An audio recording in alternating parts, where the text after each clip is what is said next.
Let's talk about accounting for entertainment costs.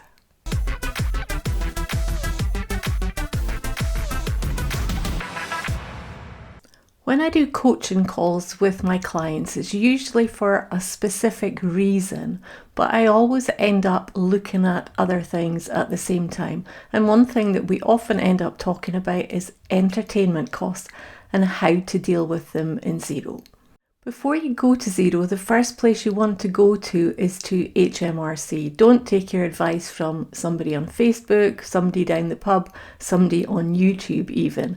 HMRC is a place to go to find the proper answers.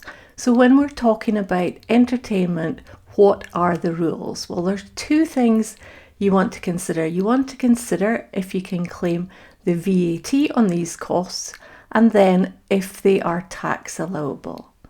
The VAT is the one that you want to look at initially, because if you're a business owner doing your own accounts, then whether they're tax allowable, that can be dealt with at year end. But you really do need to know the rules for VAT, because that will have an impact when you do your next VAT return. So let's head to HMRC and take a look at what the rules are. Now there's two different types of entertainment, and this is what I would suggest you set up in your Xero account. Not what's there already, but we'll take a look at that soon. So what we have is we have client entertainment and we have staff entertainment. Let's talk about client entertainment first. So what we mean by client entertainment is entertainment where it's not for your employees. So it might be customers, it might be prospective customers, but the main thing is it's not for your employees. Now, generally speaking, you can't claim back any VAT, and also it will not be tax allowable. So what you want to do in your Xero account is make sure that you're not claiming back VAT by mistake. The second type of entertainment we want to talk about is staff entertainment. Now, there are times when you can claim back the VAT and also it is tax allowable. So what we're referring to here is an annual party exemption.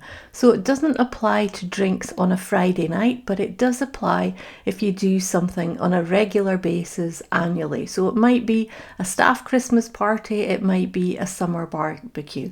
Provided the costs are not more than £150 per head, then you can claim back the VAT and also it will be tax allowable. So I would suggest your second entertainment account in Xero is called client entertainment, where if the annual party exemption applies, you are claiming back the VAT.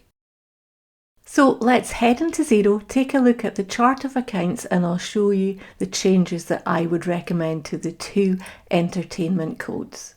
Okay, we're on our Xero dashboard. We're going to go to accounting and we're going to scroll down to our chart of accounts.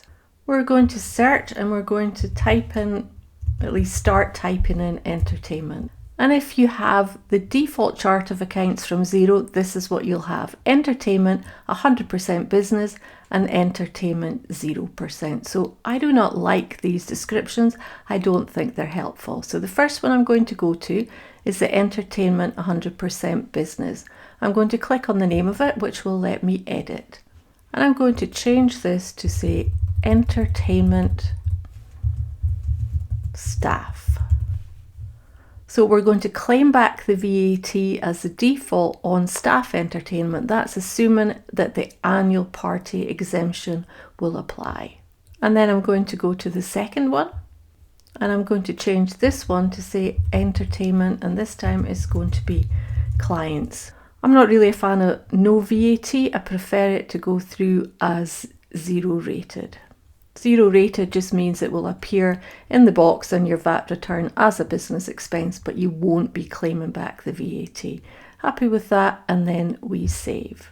So that was quite straightforward, but I think it does make it a lot easier if your codes are called entertainment staff for where you're claiming back VAT and entertainment client when you're not. And at the end of your year, you would look and see what is not tax allowable. So the expectation would be that the staff entertainment will be allowable and the client entertainment won't be. But obviously you can analyse what's in these codes at the end of the tax year, and of course, as always, referring to the HMRC guidelines. I hope you find the video useful. I'm no tax expert, I'm no VAT expert, but I do like to help my clients get things right in Xero. A couple of changes make it a lot easier to deal with your entertainment costs. Remember, I do offer one-to-one coaching if you feel that you would need help with your Xero account. But until the next video, until next time, happy Xeroing.